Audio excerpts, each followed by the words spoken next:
पीछे अगर वो स्टेज पर आकर कुछ भी परफॉर्म करता है तो उसपे कहीं ना कहीं योगदान टीचर का होता है।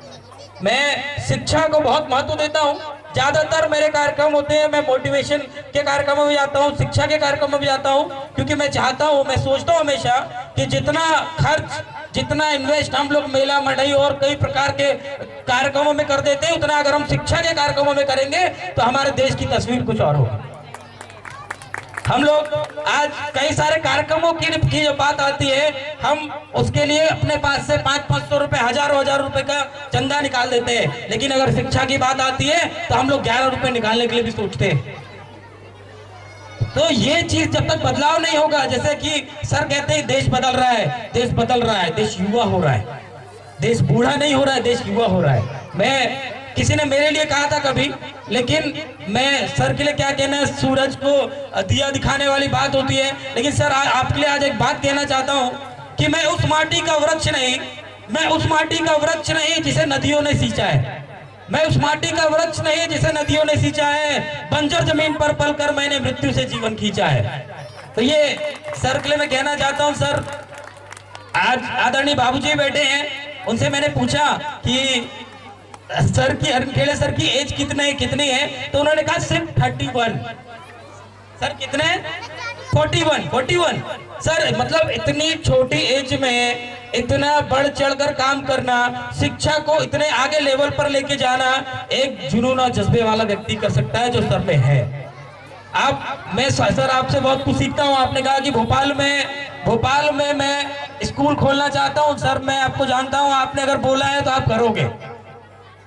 ऐसे ही हर एक व्यक्ति को अगर जिंदगी में कुछ करना है तो आप सोच लो कि मेरे को करना है, तो उसके लिए जितनी मेहनत लगती है, जितना आप ताकत लगा सकते हो, जितनी फोर्स के साथ काम कर सकते हो, आप करोगे तो आप कभी फेल नहीं हो सकते। वो कहते हैं कदम निरंतर चलते हैं जिनके श्रम जिनका अविराम है, विजय सुनिश्चित होती है उनकी घोषित परिणाम है। अगर आपके कदम निरंतर चल रहे हैं तो आपकी विजय सुनिश्चित होगी, आज नहीं तो कल।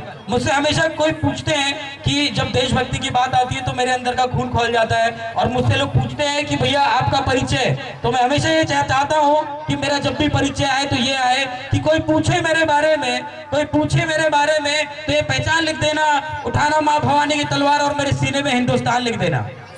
कोई पूछे आपसे कि कौन है ये, तो चंद्रशेखर आजाद, भगत सिंह और इनका चेला और इनकलाब का गुलाम लिख देना। और उसके बाद भी अगर मेरे सीने में कुछ बचा हो लहू तो निकालना उसे और फेंकना जमीन पे, और माँ तुझे सलाम लिख देना।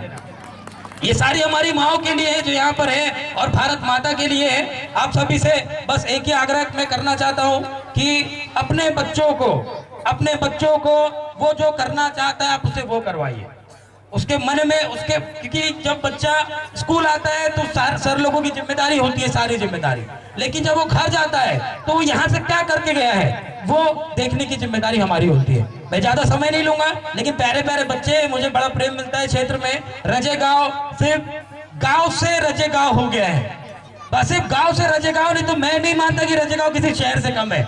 जोरदार तालियां एक बार रजे गांव के लिए, क्योंकि इतना अच्छा स्कूल, ये गांव तो मैं कह ही नहीं सकता कि इतना अच्छा स्कूल, इतने अच्छे लोग एक बड़े बड़े शहरों में भी नहीं होते। इतने अच्छे हमारे लोग हैं। ऐसा ही प्यार बनाए रखे, भाईचारा बनाए रखे, जैसा कि सुंदर सुंदर कार्यक्रम हो रहे थे तो भाईचारा बनाए रखे, और गधे लोगों की बातों में ना आए कभी। जैसा कि सर कह रहे थे ना कि गधे लोगों की बातों में कभी ना आए, क्योंकि मैं एक छोटी सी कहानी बता के अपनी बातों को समाप्त करूंगा, है ना? सुनोगे बच्चे लोग? है ना? एक शेर होता है। शेर कौन होता है? जंगल का राजा होता है। उनका बेटा था शेर, छोटा शेर। वो एक बार जंगल में टहलने निकला तो उसको एक गधा मिल गया। क्या मिला? गधा। तो वो गधे के साथ वो शेर के बच्चे की थोड़ी लड़ाई होने लगी। किस बात को लेके पता है आपको? घास कौन से कलर की होती है? कौन से कलर की होती है घास?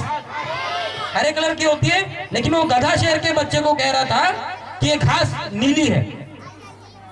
कौन सी कह रहा था? नीली कह रहा था। दोनों की बहुत बहस हुई। उसके बाद चलो यार, गधे ने बोला कि क्यों ना अपन राजा के पास चले जाए। राजा के पास गए। अब शेर के बच्चे ने कहा कि पापा ये गधा कहता है कि घास नीली है, अब आप बताओ घास हरी है कि नीली है। तो राजा ने कहा ये मेरे बेटे को जेल में डालो, ये मेरे बेटे को जेल में डालो।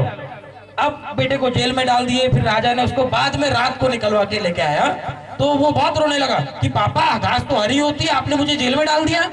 उसने बोला, अरे गधे, मैंने तेरे को इसलिए जेल में नहीं डाला कि घास हरी होती है, मैंने तेरे को इसलिए जेल में डाला क्योंकि तू एक गधे से बहस कर रहा था। एक शेर हो के आप एक गधे से बहस करने में टाइम वेस्ट कर रहे हो, हैं? इसीलिए आप शेर बनो, शेर की तरह रहो, किसी गधे से बहस करने में अपना टाइम वेस्ट मत करो, आप जीवन में सफल हो जाओगे। तो भारत माता के जयकारे के साथ अपनी वाणी को विराम दूंगा। तो एक बार सभी लोग हाथ खड़े करके, जब भी हाथ खड़े नहीं हुए तो सभी के, अब इतनी बात के बात तो होना चाहिए ना, आखिरी तक देख रहा हूं मैं। सभी लोग बोलो भारत माता की, हम सब।